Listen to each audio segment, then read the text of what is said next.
The following is a hockey podcast out of Vancouver and Surrey, British Columbia. It'll only consist of a lot of puck talk and even more BS, or in actual words, banter and satire. Enjoy, and as always, go Canucks go.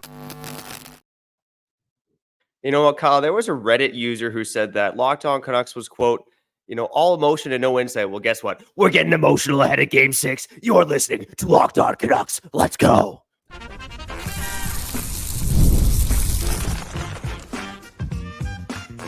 You're Locked On Canucks, your daily podcast on the Vancouver Canucks. Part of the Locked On Podcast Network, your team every day. Nothing butters my bread more than screaming about your Vancouver Canucks. Happy Friday. Welcome to another episode of Locked On Canucks, a Game 6 preview episode, a potential series clinching preview episode. Let's go, baby. I'm Trevor Beggs, co-host of Locked On Canucks, also a Canucks writer with Daily Hive Vancouver. Before we get into today's episode of Locked On Canucks, we got to thank you for tuning in to Locked On Canucks, baby, because guess what? It is your Canucks every day, part of the Locked On Podcast Network. And if you haven't done so already, what are you waiting for? Make sure you go subscribe, like, follow, leave a review for free on YouTube or wherever you listen to podcasts. I also got a shout out before we get into it. Monopoly Go, okay? This fast-paced game lets you team up with friends for tournaments to unlock awesome prizes like unique stickers for trading, cool playing pieces, and hilarious emojis for taunting your friends. So go download Monopoly Go now free on Google Play or the App Store. Kyle, I think both you and I would have been surprised, and I think most Canuck fans would have been surprised if they close out this series in 5 games. But I've said it all along, Canucks in 6, okay? Canucks in 6. And in today's episode, to kick things off, I want to talk about how the Canucks can exploit Nashville in Game 6. Take a bit of a closer look at Nashville's roster and talk about what the Canucks need to do to not have Game 7, okay? We're also going to touch on Casey DeSmith, a bit of an injury update there, and some interesting quotes about his frustration towards not playing for your Vancouver Canucks. And hey, we don't know who's starting yet. We'll give our takes on that, but I do want to talk about Smith and the injury update and some of his quotes there. We'll also talk a bit more about Rick Tocchet because that beautiful bald-headed mother you-know-what was nominated for the Jack Adams today, along with Andrew Burnett as well. So we give Tocchet some love. Preview Game 6, talk Casey DeSmith. It's all coming up. But before we get into that, let me introduce my co-host. I don't know if he slept last night, but anyway, it's Kyle Bowen. How you doing, brother? Man, oh man. Game 6, positive vibes only. We're winning tonight, okay? We are doing it. What's the sound that we always play when we need to win, okay? Some people don't like the sound, but hey, we do.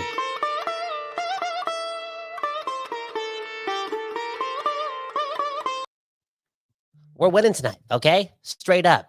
Speaking of Casey DeSmith, I just heard that Thatcher Demko was on the ice yesterday, and he's going to be on the ice again today.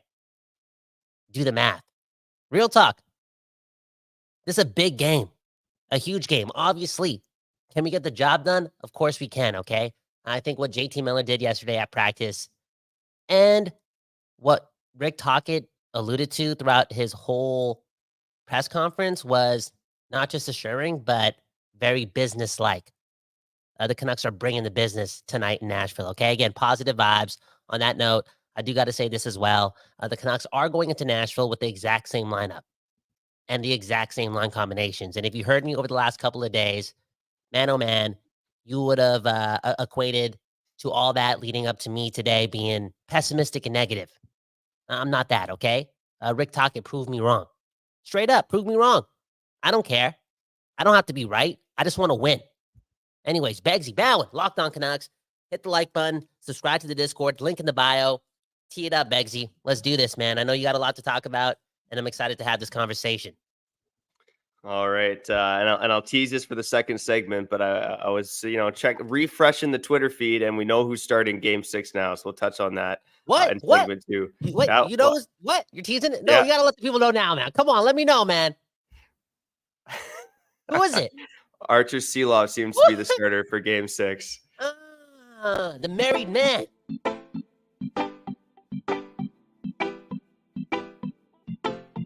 Woo! All right. I do want to get into some Casey Smith stuff on the other side, but let's talk a bit about Game 6 tonight, okay? Because, there's a ton to get into, and I'm going to start from the Nashville Predators side, actually. So you look at this Nashville Predators team right now, and this is not a team that should be forcing Game 7 in Vancouver. If the Canucks, even just play to their standard, not even elevating but beyond that, but just play to their standard, they will win Game 6 tonight. And I'm looking at this Nashville Predators team right now. They've called up a defenseman, Kevin Gravel from the minors, because there's a bug still going around their team. Now there's some talk that Shen might not be ready to go. Maybe another defenseman might not be ready to go, according to Joe Trexdale. I messed up that last name, from The Athletic. But anyways, there's potentially a bug going through the locker room. Andrew Burnett's mentioned as much. On top of that, you also have Ryan O'Reilly and Philip Forsberg, both expecting kids basically any day. Ryan O'Reilly's fourth kid is due on May 12th. Philip Forsberg's wife, I believe, they're expecting a child any day now. So, I've been in that situation, and I wouldn't be surprised if other things are on their minds. Now, I think these guys are pros. They're going to get on the ice. They're going to play playoff hockey. But also, I was looking at some of the shot attempts from Canucks in this series and thinking like, oh, this team needs to shoot the puck more in terms of shot attempts. And you look at Nashville, and they are no better. Nashville's getting the puck on net more, but they are not attempting as many shots as the Vancouver Canucks either. No, but seriously, and look at Ryan O'Reilly. Don't be comparing us to Nashville. Who's their This second is line the center? opponent Exactly. for tonight. This is I the know, but I'm opponent just for saying, tonight. like, you look at who we are on paper, who we have playing for our team. The faces, the all-stars, right? Guys who are pushing the league forward. Who was the second line center for the Nashville Predators? We've watched this team play 5 games. Who's that guy? Exactly. Hear me out on this point, though, Kyle. The Nashville Predators first line center, Ryan O'Reilly, and we've talked about it. If Miller, Pettersson, and Lindholm are playing up to snuff, there's an argument that all three of those guys are better than Ryan O'Reilly. Now, Ryan O'Reilly, at even strength, that line is the only line controlling shot attempts more at above 50%. Every other Nashville Predators line is below 50% in this series. The Michael McCarron line is getting throttled by the JT Miller line, and not much has changed there. Ryan O'Reilly himself, though, has 7 shot attempts at even strength this entire series. That's one of the lowest totals on the Nashville Predators roster. Again, this top line of Nashville. We talked about it before. You shut them down, you're probably going to win. Well, the Canucks, again, for the most part, have shut them down, and especially Ryan O'Reilly. This guy has not been nearly as much of a factor as he was 4 years ago when the Canucks faced off against him in the playoffs. And maybe I shouldn't be surprised. Ryan O'Reilly's 4 years older. But again, you talk about shutting down the Predators' top line. Interestingly enough, in this series, the line that's probably given the Canucks the most problems has been the Colton Sissons, Jason Zucker line, which is crazy to say. We're talking about a guy who missed an empty net and a 32-year-old who had like 12 points in Arizona before getting traded. Yeah. Man, oh man. This is a lot of things are going on, but Beggsy, I think that when driving to work today and when we had our pre-podcast call, I was kind of touching on this, and it has something to do with, again, Tocchet keeping all his lines together, right?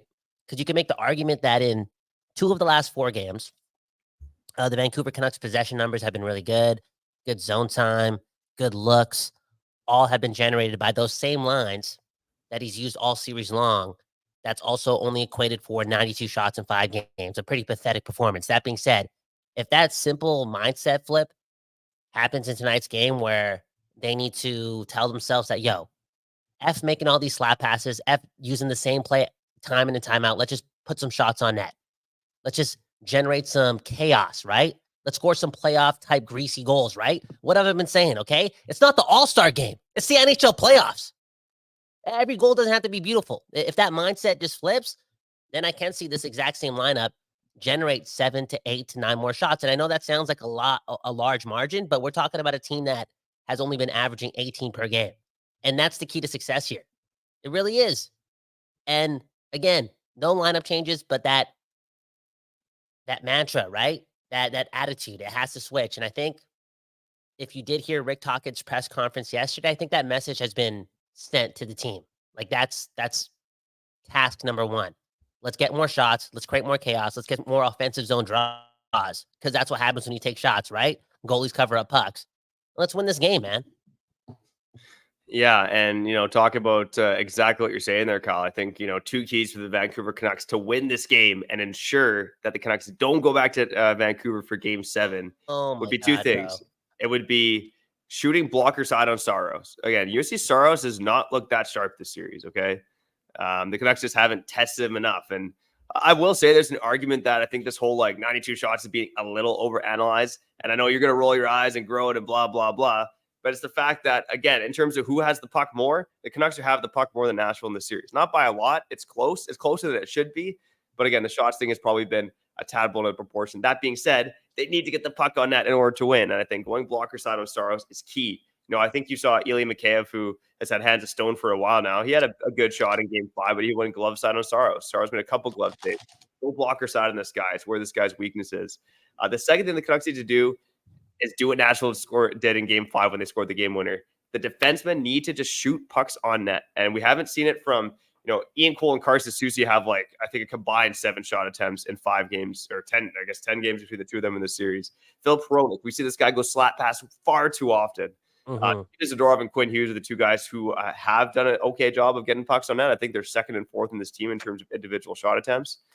But in general, the defense and the guys that we need to throw pucks on net, and they need to get some greasy goals, okay? Like you said, Kyle, say the All-Star game. This is playoff hockey. Get to the net, score some greasy goals. The Canucks are going to win this game.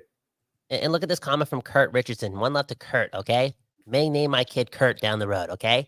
He's saying, sure, Kyle, but if those extra shots are all from the outside, does that really help? It does. Again, you create chaos. And also, the offensive zone draws. I'm really curious to see how many offensive zone draws the Canucks have had in this series, considering that they've only had 92 shots on net. Right? Because the goalie's not covering up a lot of pucks if that's the case. It's the little things. It really is. Even when the game has stoppages and the flow stops in the game, if it resets in the other team's zone, it's a positive thing. Speaking of which, you want to exploit the Nashville Predators, you got to be way better in the faceoff circle, okay? It's the truth. The Canucks lost a lot of big draws in game 5. So guys like Miller and Lindholm and then Pettersson have to be a lot better. It's just the truth. Yo, Trevor, I'm excited, man. Game 6, we're getting the dub. Did I tell you that I won 4 tickets to the viewing party tonight from Halford and Bruff? Do you want to hear what I said? Nice. This is what I said, okay? They do a What We Learned segment. Shout out to the Halford and Bruff show. They're a good time, man. A lot of talent in the city, man. The West Coast, the Best Coast really have a lot of great voices talking about your favorite team. This is what I sent in, okay? And I won 4 tickets to this viewing party, okay? I said, Bo Horvat would never wear the third stringer's pink/paisley t-shirt to help with the tension in the room prior to a huge game. He seems more like a ChatGPT inspiring speech generator type of leader. I'll tell you that for free. JT Miller, man, having a lot of fun yesterday, little moments like that. We're not talking about like the team's 5th best player doing that. We're not talking about Connor Garland doing that. We're not talking about Nikita Zadorov doing that. We're talking about the engine. We're talking about that guy. We're talking about the guy who had 100+ points, putting on a t-shirt, a Hugo Boss t-shirt during a big practice. You know what I'm saying? That's the type of energy that he's bringing into tonight's game. And, there's all this talk about Pettersson needing to wake up and all this jazz, and maybe even Quinn Hughes, right? You look at what Cale Makar did in series number 1. This is why I don't care about the Norris right now. He got nominated for the Norris. Quinn Hughes is going to win the Norris. Who cares? We're in the playoffs right now. Win us a series, Anyways, we talk about those two guys and all that jazz. Bro, I think we are going to see the JT Miller of all JT Miller games tonight. He's going to will this team to victory, okay? Go Canucks, go. We got this. I know it's been a hangover-ish type of attitude over the last couple of days, but we're up 3-2 in the series. Archer Shilovs with the start tonight. Thatcher Demko on the ice. Man, oh man. Let's get down to business and eliminate the Nashville Predators, okay? It's happening tonight. Oh, let's go. And what else is happening is we're going to talk a little bit more about the goalies on the other side. Again, Archer Shilov starting for your Vancouver Canucks, but Casey DeSmith, we got an injury update on him and some comments from him yesterday as well. Let's touch on that on the other side. But first, let's shout out our friends over at FanDuel. All right, it's winner take all time in the NBA and NHL, and FanDuel is giving you a shot to bring home a big win of your own. Right now, new customers get $150 in bonus bets with any winning $5 bet. That's $150 to bet on spreads, money lines, player props, and more. Look, I think, you look at the Vancouver Canucks, Nashville Predators tonight. The Vancouver Canucks are underdogs tonight. Not by much. They were plus 110 last time I checked on FanDuel.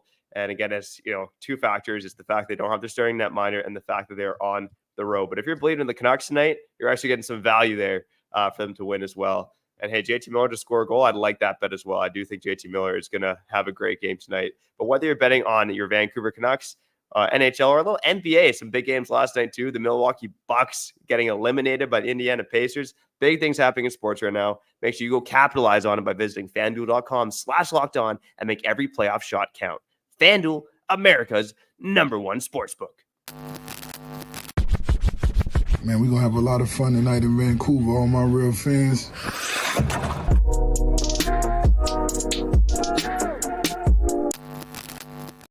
People, we doing this, and that's talking about Game 6, which takes place in 7 hours, man. 7 hours. We're about to witness one of the most important games in Canucks history. Does that? Okay, you know what? We're in 20. Okay, no. Well, hold up. Okay, in our lifetime, maybe. No. Okay, we're in 2024 now, right? It's all about living in the moment, right? That's the energy. That's the Deepak Chopra type of life. Boom, bam. It is what it is. If that's the case, and we're living in the moment, but then yeah, today's game is really important. Up 3-2. Artur Shilov's in net. Thatcher Demko back on the ice. Okay? You potentially book your ticket back to Vancouver to play more games at Rogers Arena against the Edmonton Oilers. That sounds kind of sexy, okay? This is a big deal. And bro, I don't want to play a Game 7, okay? Honestly, man. I'm already going bald. I don't want to do that. I'm not even going to bring that energy up, okay? The Canucks are winning tonight. Artur Shilov's cementing the fact that he's going to be the backup, not next season, because I think Thatcher Demko's coming back in this playoff run. I think he's going to be the backup for the Vancouver Canucks. Like, you know what I'm saying? Because if he's getting these key games as a third stringer, I'm pretty sure it tells you how Rick Tocchet and company feel about their goaltending situation. And this is on top of Casey DeSmith having 2 really important starts over his last 4 starts or 5 starts, whatever the number is, right? He beat Edmonton for the division and played spectacular. And then in Game 3, it was a chaotic performance, but he made mostly all the saves. Yet they're here believing that they got to get this elimination game out of the way and the Nashville Predators out of the way with Artur Shilovs, the 23-year-old who got married at 18 years old. Yeah, Artur Shilov. So again, the report from practice this morning is that both goalies were on the ice for a very optional skate. Reports were saying that Shilovs was working at one end of the ice with Ian Clark, and DeSmith was at the other end with Daniel Sedin and skills coach Yogi Shirkovsky. I might be butchering that name, but anyways, that meant the inclination is that Shilovs is probably going to start tonight. Now, we did get an update on Casey DeSmith. There were reports that Casey DeSmith not 100% battling a groin issue. The report suggested that it was one of those injuries that if Demko wasn't out, he probably would have played through, which made it, again, interesting that he was the E-bug in Game 4. But again, I think this whole situation, and we are seeing a changing of the guard here, Kyle, in net. I don't think at this point Casey Smith is going to be back next season. I think it is Shilov's time. I think he's proven that he can play at the NHL level. Yeah, but, DeSmith, again, I kind of feel for the guy because he was really good in Game 3. He suffers an injury, and he had some quotes after practice yesterday that said that he was frustrated that he couldn't play Game 5. He also had a quote that said, he doesn't know between Ian Clark and Rick Tocchet who's making the goaltending decision. So just some comments of frustration and confusion from Casey DeSmith. Yeah. And I think you could certainly have that take that maybe he's not being a team first guy. But if you're a guy like Casey DeSmith, selfishly you think about him. He's played hockey probably his whole life. He's finally getting a chance to be in the big moment, and he gets one little injury, and all of a sudden, this 23-year-old third stringer is playing in front of him. So I see both sides of it. I like the decision to start Shilovs. I think he's proven that he can handle it. But I also kind of feel for Casey Smith as well. No, I feel for him too. Like, again, he played huge in Game 3. And there was a comment on our YouTube right now that said it's pretty surprising how FanDuel has us as underdogs, even though we won both the games in Nashville, bro. But bro, we got dominated in both those games. You know what I'm saying? So goaltending got us those wins, and Casey DeSmith again got one of those wins. And Casey DeSmith is also a UFA, so you can only envision how he was feeling during Game 3 when he was in the zone, right? Taking the team aspect away from it. He's probably thinking like, yo, if I win a playoff series for the Vancouver Canucks, one of the sexiest teams in hockey, one of the more notable teams in hockey, I'm getting paid. I'm getting a 3-year deal. There's not a time in NHL history where backup goaltenders are or have been this important, not just to like team success from a game in / 30 games later type of instance, but we're talking about strategy, right? Like no goalies, no teams want to use a goaltender 55 plus games anymore. You need that 1B guy, aka again, a guy like Casey DeSmith. And If he wins a series, he's probably getting paid $500,000 more per year. Maybe he's getting an extra year. And that's kind of getting stripped away from him if Shelovs gets to win here in game 6. It's a lot. It's a lot to deal with, but you know what? If Casey's listening to this, don't worry, be happy, man. Don't worry, be happy, and keep all that individualistic energy out of the room, okay? Keep it in your head. Talk. Come on, Oh man. yeah, there we go, Casey. There we go. Yeah, it's an interesting situation. Again, I think we're all happy that Shelovs is getting the start. He's earned it. But I would trust Casey if he's in there as well. At the end of the day, to me, it doesn't matter who's in net. I think the Canucks got the structure to win this game. I think they are going to win this game. And let's talk about, again, a little bit more why I think the Canucks are going to win on the other side, because I think there's an argument that we talk about the Canucks not playing Canuck hockey, and JT Miller's mentioned that a couple of times. I do think this is Canucks hockey we're seeing, and that Nashville's playing more so into Vancouver's hands than the other way around. Let's touch on that on the other side to wrap up the show. Talk a bit about Rick talking. Let's maybe throw in a player to watch as well. Let me just say one thing. You really just as a hockey viewer, you've watched so many games in this thing called your life. You really think it's down the middle when it comes to who's the better goalie? Because again, I know Casey DeSmith, he's got us a couple big wins over the last couple of weeks and all that energy, but I think it's very clear that Shelovs is the obvious choice just based on, I think philosophically, you can say his calmness and his poise, but if you want to just talk about hockey in general, it's his rebound control. It's night and day, way better than Casey DeSmith.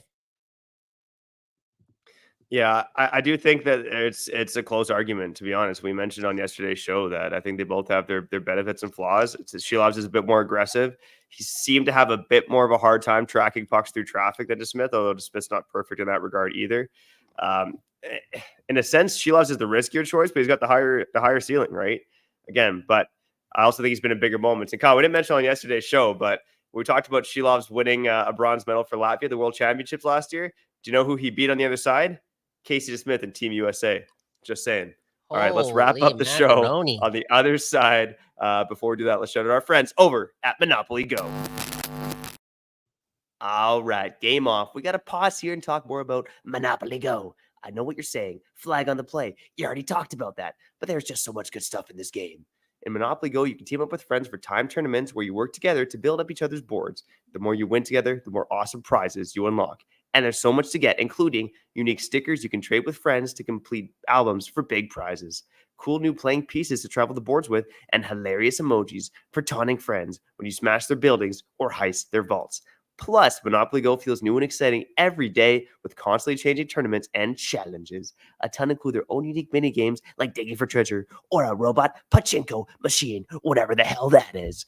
And there's always new timed events that help you win big, like massive multipliers for everything you win or rent frenzies. There's always something fun to discover with Monopoly Go, so get off your rear end and go download it now free on Google Play or the App Store. Game on!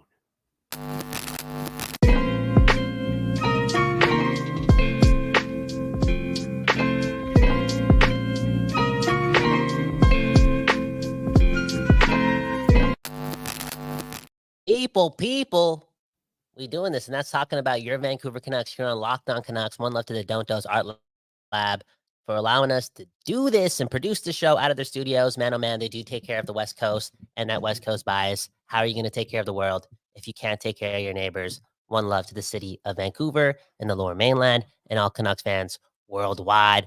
Begsy and Bowen again on the Locked On Podcast Network, the place that, gives you that energy, right? Your team every day, aka your Canucks every day. Speaking of your Canucks, yes, you and you going off in the comments. The energy is high. A lot of people are nervous. A lot of people are confident. And then we have a guy like Mother Knucker. Okay, look at this comment. Okay, all the way from Texas. Going to get my chest and back waxed at noon Texas time, and we'll be sure to let out a few F the Preds and Philip Foreskin for good juju. Okay, I don't know what you got against foreskin. I still got my foreskin. Well, okay. Too much detail, okay? That's for another show with Begsy and Bowen, okay? More on that in a couple of months. Anyways, man, oh man. You want to talk more about Tocchet signs paying off. Again, Tocchet is using the same lineup that has generated 92 shots over 5 games. He's sticking with his guns, and you've examined this even more. You've done the research, you've plugged up the numbers in your calculator. What's it telling you? Well, here's the point I wanted to make as I teased going into this segment was, I think, again, going to this series, it's like, oh, the Canucks aren't getting any shots and blah, blah, blah. Look, the Canucks have been a low event team for the whole second half of the season. Nashville is a high event team, okay? They allowed quite a few shots against, and they had quite a few shots for. So I do think this low event style is more of the Canucks bread and butter than it is the Nashville Predators bread and butter. That's the point I wanted to make. So again, I do think the Canucks, again, they got to be opportunistic, and that's probably one of the more frustrating aspects about this series. But at the end of the day, again, you couldn't have gone into this expecting it to be a 5-game series. Maybe if Elias Pettersson was on a heater, it'd be different. Yeah. But this is always going to be a close series, right?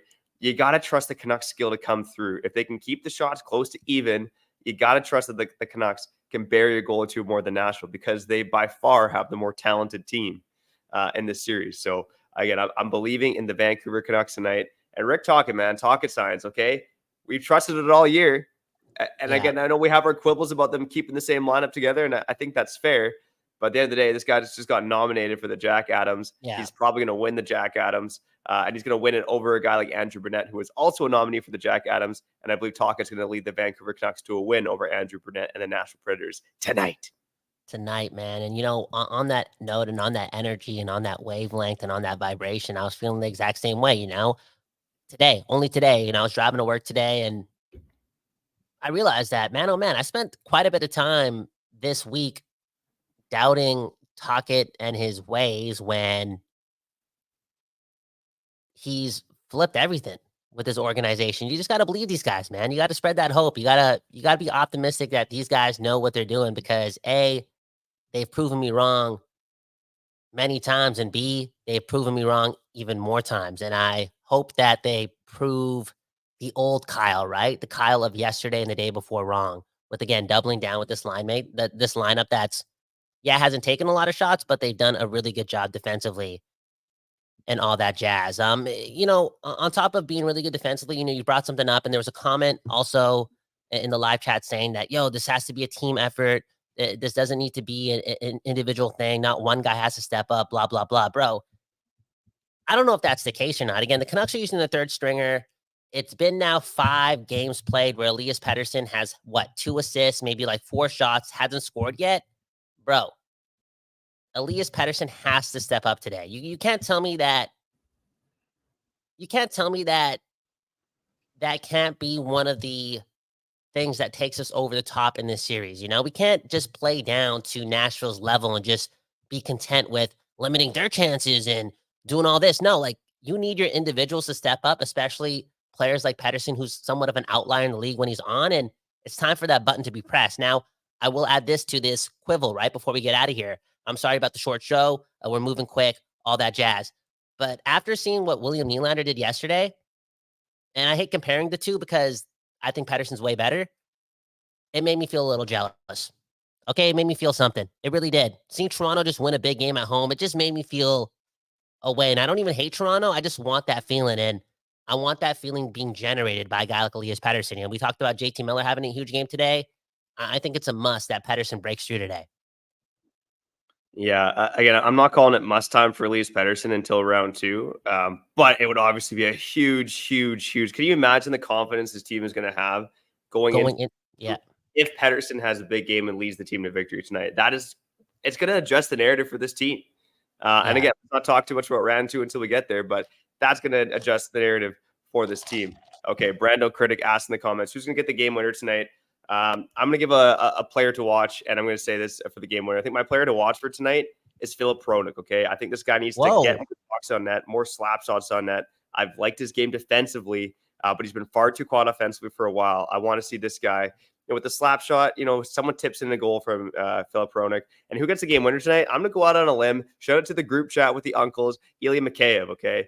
I'm going to say Ilya Mikheyev gets the game winner tonight. Surprise, surprise, Surprise, surprise. Ilya Mikheyev with the game winner for your Vancouver Canucks in Game 6. I'm feeling, I'm feeling good when I'm shouting out a guy who has 1 goal in his last 98 games for the game winner tonight. Let's go, baby. It's all making sense, okay? If you guys don't know, Trevor's going on a 2-week vacation starting tomorrow.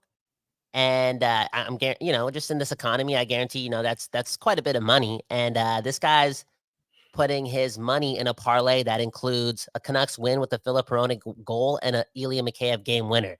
You put $10 on that, you're winning $17,000, aka this vacation is paid off, man. You are a gambling man, bro. Take care of your family, bro.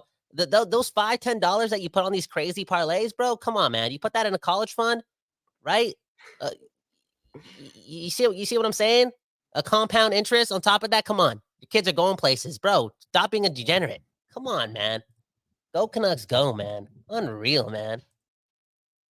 Kyle, how about you? Who's scoring the game winner tonight? Oh, sorry. Okay. JT Miller. JT Mother Miller. Okay. Come on. Go Canucks, go. Enjoy the game tonight. Game 6.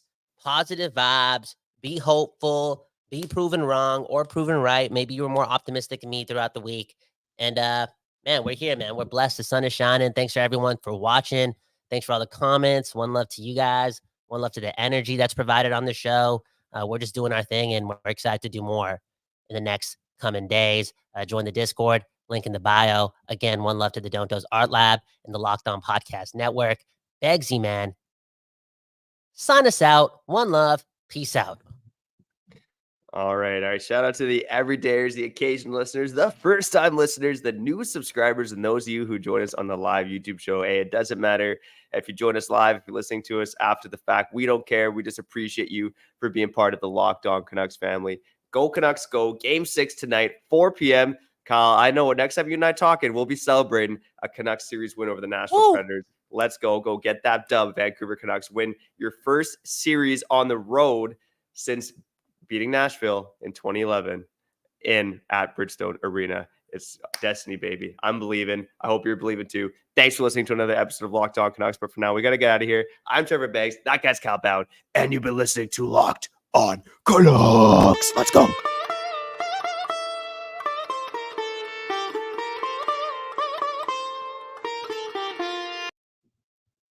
Have fun, guys. Peace out.